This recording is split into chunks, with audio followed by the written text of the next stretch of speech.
తాళ్లూరు సచివాలయ ప్రాంగణంలో మరియు మండలంలోని అన్ని గ్రామ పంచాయతీల్లో స్వచ్ఛ సంక్రాంతి, స్వచ్ఛ గ్రామం మరియు జల సురక్ష మాసం మరియు ఉపాధి హామీ చట్టం 2025 విబిజి రామ్ జీ అనగా వికసిత భారత్ రోజ్గారు ఆజీవికా మిషన్ గ్రామీణ అంశాలపై ప్రత్యేక గ్రామసభలు ఆయా పంచాయతీ సర్పంచ్ల అధ్యక్షతన జరిగినాయి.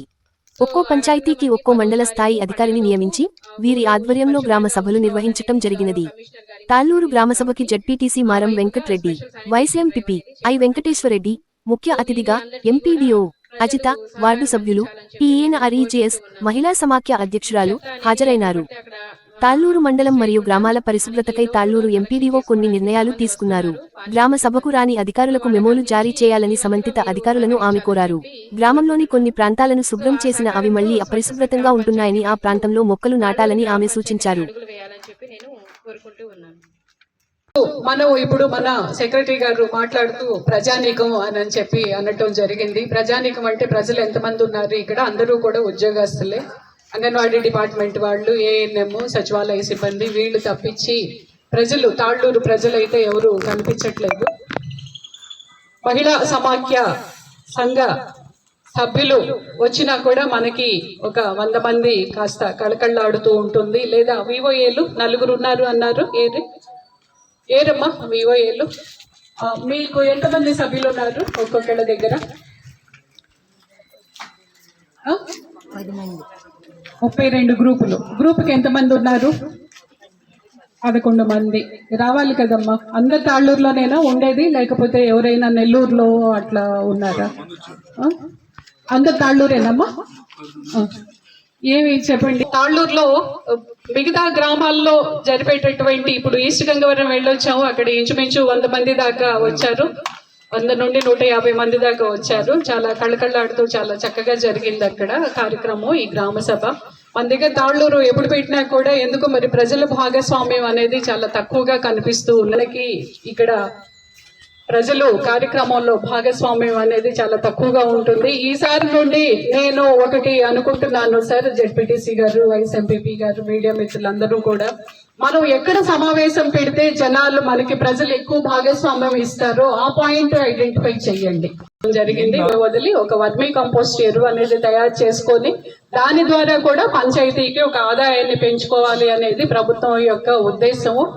మనం ఇక్కడ తాళ్లూరులో సర్పంచ్ గారు రాలేదు, సరే వీటిని మనం అమలు చేయాలి అనేది సెక్రటరీ గారు ఉన్నారు. ఉన్నప్పటికీ కూడా సర్పంచ్ గారు లేనందువలన అది అంత పర్ఫెక్ట్ గా జరగట్లేదు. గతంలో 2-3 మీటింగ్స్ పెట్టినా కూడా సర్పంచ్ గారు రాలేదు. వారికి కూడా సర్పంచ్ సమావేశానికి ఎందుకు రాలేదు అనేది కూడా ఒక మెమో ప్రిపేర్ చేయండి, ఎక్స్ప్లెనేషన్ తీసుకోండి. ఎందుకు ఆయన రాలేకపోతున్నారు? ప్రతిసారి కూడా వ్యక్తిగతమైన కారణాలు చెప్పుకొని మీటింగ్స్ అన్ని రాకుండా, నిర్ణయాలు పంచాయతీకి జరగకుండా ఉంటే అది కరెక్ట్ కాదు. ప్రజల యొక్క ఆరోగ్యము పంచాయతీ మీదనే ఆధారపడి ఉన్నది. అలాగే ఇక్కడ ఉన్నటువంటి SWPC షెడ్డును కూడా 10వ తారీఖు లోపు దాన్ని కూడా వాడుకలోకి తీసుకురావాల్సిందిగా సర్పంచ్ గారికి తెలియచేసి పంచాయతీ సెక్రటరీ గారు గట్టిగా ప్రయత్నించి 10వ తారీఖు దాన్ని ఇప్పటికీ మన జడ్పీటీసీ గారు కూడా ఒక 2 నెలల క్రితం చెప్పడం జరిగింది. మీ అందరూ కూడా వారం రోజుల్లో పూర్తి చేస్తామని మాట ఇవ్వటం జరిగింది తాళ్లూరు సెక్రటరీ గారు కూడా. కానీ అది ఇంతవరకు అమలు చేయటం అనేది జరగలేదు. ప్రతిసారి కూడా మాట నిలబెట్టుకోలేకపోతూ ఉన్నాము. సర్పంచ్ గారికి మీరు గట్టిగా చెప్పి ఆ షెడ్డును కూడా మీరు 10వ తారీఖు స్టార్ట్ చేసేటట్లుగా చర్యలు తీసుకోవాల్సిందిగా నేను సభాముఖంగా చెప్తూ ఉన్నాను. అలాగే ప్రతి ఇంటి నుండి కూడా చెత్త సేకరణ అనేది డైలీ జరగాలి. అలాగే రోడ్డు పక్కన ఉన్నటువంటి పేడ దిబ్బలు ఎవరైతే రైతులు వేస్తున్నారో వాళ్ళకి నోటీసులు ఇచ్చి ముందు లిస్ట్ అవుట్ చేసుకోండి.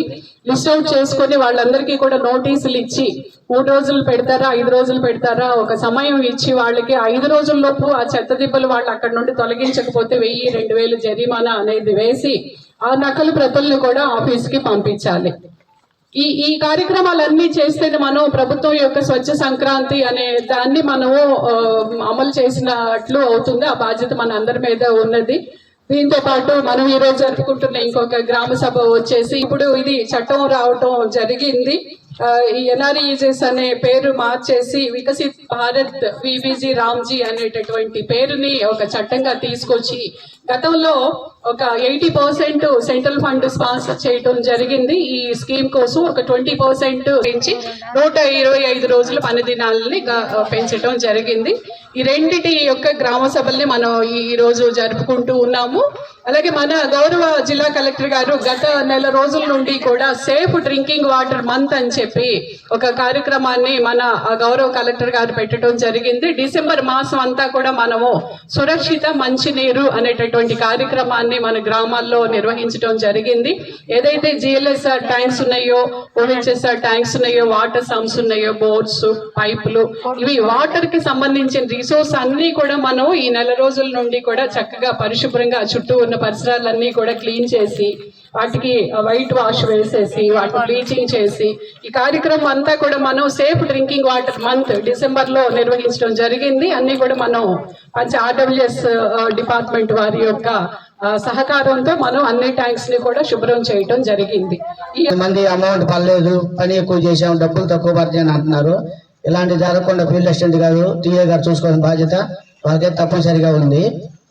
అలానే గ్రామ పంచాయతీ సంబంధించి డ్రైనేజెస్ వ్యవస్థ మటుకు మరీ దారుణంగా ఉండిపోయాయి. పంచాయతీ సెక్రటరీ గారు ఇందాక చెప్పున్నారు, టీపీఎస్లు ఉపయోగించకుండా ఎక్కడ పడితే అక్కడ పేపర్లు పడేసి రోడ్డు మీద పడేస్తున్నాం. అది మటుకు రోడ్డు మీద పడేయకుండా వేస్టేజ్ మొత్తం మన పంచాయతీ ట్రాక్టర్ తిరుగుతుంది. ఆ ట్రాక్టర్లో వేయాల్సిన బాధ్యత మన మీదే ఉంది. మనమే తీసుకెళ్లి సైడ్ కాలువ ఉంటే సైడ్ కాలువలో ఎక్కడ పడితే అక్కడ పడేస్తే ఆ డ్రైనేజెస్ కూడిపోవటం, తర్వాత ఆ డ్రైనేజెస్ తీయలేదని చెప్పి మన పంచాయతీ వాళ్ళకి కంప్లైంట్ ఇవ్వటం, అవి ఎమ్మటెమ్మటే తీయాలంటే అది జరిగే పని కాదు. మనం నెల రోజులకి తీసిన నెల రోజులకల్లా మళ్ళీ కాలువలు పడిపోతున్నాయి. కారణం ఏంటంటే ఈ వాటర్ ఉండాలు, టిఫిన్ కవర్లు ఈ మొత్తం కాలువలో పడేస్తున్నారు. మీరు మటుకు పంచాయతీ సెక్రటరీ గారికి ముందుగా నేను చెప్పేది ఏంటంటే, ఊర్లోకి వెళ్ళి కొంచెం సాటింపు వేయించైనా కవర్లు కాలువలు లేకుండా వాటర్ల దగ్గర మీరు చర్య తీసుకోవాలని కోరుచున్నాను. ఎప్పుడైనా తాలూరు హెడ్ క్వార్టర్లో ప్రోగ్రాం జరిగేటప్పుడు మీరు ఎట్లా వచ్చారో ఏపీఓ కూడా ఈ కార్యక్రమం ఏపీఓ గారైనా ఏ కార్యక్రమమైన గ్రామ సభ పెట్టేటప్పుడు అయితే ఏపీఓ ఉండాలి, మండల సమస్య సంబంధించి ఏపీఎం ఉండాలి, రెవెన్యూ సంబంధించి అయితే ఎంఆర్ఓ ఉండాలి, ఎవరు ఉంటారు. మరి ఎందుకు జరుగుతుందో అట్లా అర్థం కాదు. ఎందుకు అటు వెళ్ళారంటే మనకి 4 జీపీస్ లో టీఏలు లేరు. కాదంట లేని చోట సమస్యలు ఎక్కువగా ఉండటం వల్ల ఏపీఓని కాదంట అది అనుకూలమైన టైంలోనే పెట్టుకోవాలి. హెడ్ క్వార్టర్లో ఏపీఓ లేకపోతే ఎట్టా ఈసారి నుండి మెయింటైన్ చేద్దాం. ఎట్టమ్మా ఇవన్నీ కూడా మొన్న కూడా గ్రామ సభ సెక్రటరీ తప్ప కూడా ఇక్కడ గ్రామ సభ రెవెన్యూ రీసర్వే మనకి తెలియదు. అసలు మన ఇంటి ముందు ట్వంటీ అత్త మన తప్ప ట్వంటీ చేశారంటే